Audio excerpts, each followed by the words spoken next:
Okay, deep divers, ready to explore the future of higher education in Africa. We're talking about which skills and knowledge are going to be most sought after. And get this, we've got this incredible survey from the African Leadership University to guide us. It covers 9 countries and a whopping 7,880 responses. Yeah, it's a treasure trove of data. What's really cool is that this goes way beyond just numbers. We get a glimpse into what young people on the continent are aspiring to, their hopes and dreams, their fears and challenges, and how their vision for the future matches up, or maybe doesn't match up with what employers are actually looking for. What really struck me is the sheer optimism of these students across Sub-Saharan Africa. Almost 90% of those finishing secondary school are aiming for higher education. It's like a huge vote of confidence in the power of education to transform lives. That's incredible. Such a strong belief in education, but let's be real for a second. Getting a higher education, it's not always a walk in the park. You got it. And the survey reveals this tension between that desire for higher ed and the realities these students face. Finances are a big one for many families. Even if costs are lower in some African countries compared to, say, the US or Europe, it's still a massive financial burden. Yeah, I can definitely see that, especially when you consider things like living expenses, books, and all the hidden costs that come with pursuing higher education. Exactly. And then there's the issue of quality. Are these degrees actually worth it? Will they lead to good jobs? Students and their families are asking these tough questions. They're not just blindly jumping into higher ed. They're weighing their options and making strategic decisions. It makes you wonder if that's part of the reason we see such variations in how many students even aim for higher ed in the first place. The survey found a whopping 99% in South Africa and Ghana are going for it. But that number drops to 72% in Zimbabwe. Could that reflect differences in economic opportunity or maybe even the perceived reputation of universities in each country? That's a great point. And it ties into another major finding from the survey, this emphasis on skills and work experience. Over half the students surveyed, 52% to be exact, said gaining practical skills and real-world experience were their top priorities for pursuing higher education. It's not just about the diploma anymore. It's about what you can actually do with it. Makes total sense. In today's competitive job market, a degree alone might not cut it. You need to be able to show that you can actually apply your knowledge in real-world situations. Employers want to see that you've got the skills to hit the ground running. Exactly. And what's interesting is that the survey highlights certain countries like Cote d'Ivoire, Uganda, and Nigeria as having the highest percentages of students prioritizing work experience. We're talking 82%, 68%, 65% respectively. It makes you wonder what's driving that trend in those specific countries. That's a fascinating question. Do you think it could have something to do with the nature of their economies? Maybe these countries have a more entrepreneurial spirit, more young people starting their own businesses, or working in fast-growing companies where practical skills are more valuable than just theoretical knowledge? That's a great point. It's almost like the education system is being shaped by the demands of a rapidly evolving marketplace. But it's not just about practicality. The survey also found that a significant number of students, 26%, want their education to align with their passions, while another 26% want to contribute to their nation's development. So we're seeing this interesting mix of pragmatism and idealism. It's what they're saying, I want a good job, but I also want to make a difference in the world. And again, we see some fascinating regional variations. Cote d'Ivoire stands out, with 45% of students driven by passion, compared to just 5% in South Africa. What do you make of that? It highlights the diversity of perspectives within Africa. It's a reminder that we can't make sweeping generalizations. Each country, each region, has its own unique cultural and society factors that shape educational choices and career aspirations. So true. Africa's not a monolith. It's a continent brimming with diverse perspectives and experiences. But let's shift gears a bit and talk about a topic that's on everyone's mind these days: STEM fields, science, technology, engineering, and math. We know these areas are crucial for driving innovation and economic growth, but are they attracting enough interest from African students? That's the million-dollar question, and the survey results are a bit concerning. Only 27% of students expressed interest in STEM careers. That's significantly lower than more popular choices like social sciences and humanities. You have to wonder if this is a global trend. Are we collectively neglecting these crucial fields that are essential for technological advancement? Is this something you're seeing at other parts of the world too? It's definitely a conversation happening globally. Are we prioritizing short-term gains over long-term innovation? Are we adequately preparing young people for the jobs of the future? These are questions that need to be addressed if we want to ensure a sustainable and prosperous future for all. Speaking of the future, let's talk about brain drain. The survey found that only 44% of students plan to stay and work in Africa after graduation, while 35% are actively seeking opportunities outside the continent. That's a pretty significant gap. And it raises concerns about whether Africa can retain its best and brightest. It's a complex issue with multiple factors at play. One contributing factor might be the perception of limited opportunities within certain African countries. If students feel like they can't reach their full potential or find fulfilling careers at home, they're more likely to look elsewhere. And this links back to those concerns about the quality of education and whether it aligns with market demands. It's a classic push and pull dynamic. The desire for a better life coupled with the belief that those opportunities are more readily available in other parts of the world. And the survey highlights some intriguing variations. Ghana and Nigeria show the highest rates of students looking to leave, while Ethiopia and South Africa display a stronger inclination to stay. What do you think might be driving those differences? Well, it's likely a combination of factors. Countries with stronger economies, stable political environments, and well-developed industries tend to retain more talent. Political stability, economic opportunity, these are all factors that influence where people choose to build their lives and careers. It's a reminder that career choices aren't made in a vacuum. They're deeply intertwined with the larger context of people's lives, the opportunities they perceive, and their level of confidence in their country's future. And speaking of the future, let's talk about artificial intelligence. AI is on everyone's mind these days, but how will it impact jobs and careers? The survey reveals some pretty mixed feelings, right? Definitely, while 51% see AI as a potential career booster, 37% are worried it will actually hurt their job prospects. It's a reflection of the global uncertainty around this technology. It's powerful, no doubt, but how it will reshape the workforce is still unfolding. And it's not just about AI taking over jobs entirely. It's about how it will change the nature of work itself, the skills required to succeed, the way we collaborate, the way we solve problems. The survey found that 20% believe workers will need to reskill multiple times throughout their careers just to keep up with the pace of technological change. That's a significant number. It highlights the importance of adaptability, continuous learning, and a willingness to embrace new challenges. Those who can adapt and evolve will thrive in this new era of work. But let's not forget, there's also a significant portion of students who see AI as a potential advantage. It'll be interesting to explore the factors that contribute to these different perspectives. Absolutely. But before we dive into that, let's shift our focus from the student perspective to the employers. After all, they're the ones hiring these graduates and shaping the future workforce. What did the survey reveal about what employers are looking for? Well, one thing that jumped out was the emphasis on leadership skills. A full 63% of employers said universities need to do a better job of developing these skills in their graduates.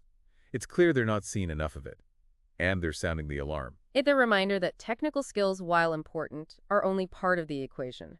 Success in today's complex and rapidly changing world requires a blend of hard skills and those often overlooked soft skills: communication, problem-solving, teamwork, adaptability. These are the qualities that will set graduates apart. Exactly. And just like we saw with the student responses, there are some interesting variations in what employers are looking for across different countries. For example, Kenyan and Ghanaian employers are laser-focused on leadership, while their South African counterparts are more concerned with practical work experience. It makes you wonder what's driving those nuances. Perhaps it has to do with the stage of economic development or the specific needs of different industries in each country. It's fascinating to see how these local contexts shape the conversation about skills and education. Absolutely. It's a reminder that there's no one-size-fits-all solution. We need to tailor our approaches to education and workforce development to the specific needs and challenges of each region. So we've got this complex interplay between student aspirations, employer demands, and the specific economic and social realities of each country. It's a dynamic landscape. And understanding these connections is key to unlocking the full potential of African education and talent. But how do we actually bridge this gap between education and employment? That's the big question. And it's one we'll be exploring in more depth in part 2 of our deep dive. So how do we bridge this gap between what students are learning and what employers are looking for? Well, the report suggests a multi-pronged approach, and it all starts with universities. They need to become more agile, more responsive to the ever-changing demands of the job market. I hear you on that, but what does that actually look like in practice? I mean, should we be thinking about like a complete curriculum overhaul, or are there more subtle ways to make education more relevant to what's happening in the real world? Yeah, it's not necessarily about scrapping everything and starting from scratch, but more about integrating new elements and new approaches. The report really emphasizes this idea of prioritizing not just technical abilities, but also those soft skills, self-directed learning, interdisciplinary thinking. We need graduates who can think critically, collaborate effectively, and adapt to new situations. the whole package. So we're talking about creating well-rounded graduates who aren't just experts in their specific field, but who can also navigate the complexities of, the modern workplace. Which, speaking of complexities, we can't ignore the elephant in the room, right? Technology, it's transforming every aspect of our lives, including the job market.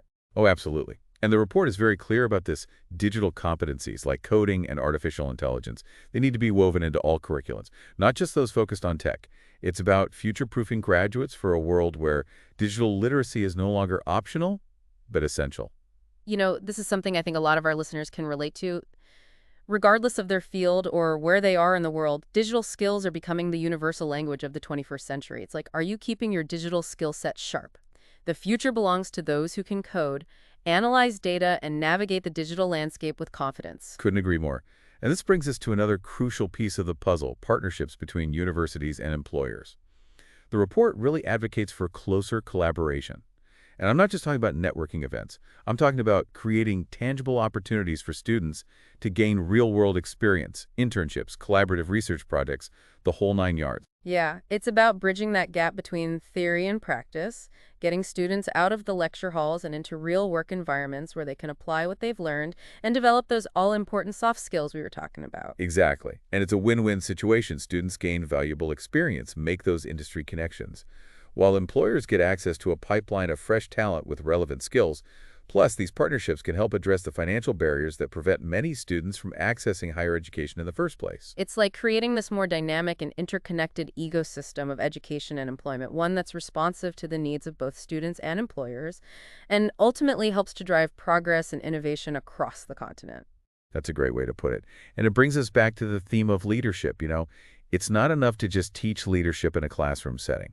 Students need opportunities to put those skills into practice, to experiment, to make mistakes, to grow. And that's where those real-world partnerships become so crucial. They provide that safe and supportive space for students to hone their leadership abilities and develop the confidence to take on challenges. Yeah, it's about fostering this new generation of leaders who are not only skilled and knowledgeable, but also adaptable, resilient, and committed to making a positive impact. And that, my friends, is something worth investing in. But where does this investment come from? Is it solely the responsibility of universities, or is there a broader responsibility here? Well, it's definitely a collective effort, and the stakes are high. Governments need to create policies that support innovation and encourage collaboration between academia and industry. Businesses need to step up and actively engage with universities, offer mentorship, internships, job opportunities. And universities themselves need to embrace this culture of continuous improvement, constantly evaluating their programs and seeking new ways to better prepare their graduates for the future of work. Really equip them for success. It sounds like we need a system-wide change, a shift in mindset from all stakeholders. But what about the individual? What role can our listeners play in shaping this future? Are they just passive observers, or can they actively contribute to this transformation?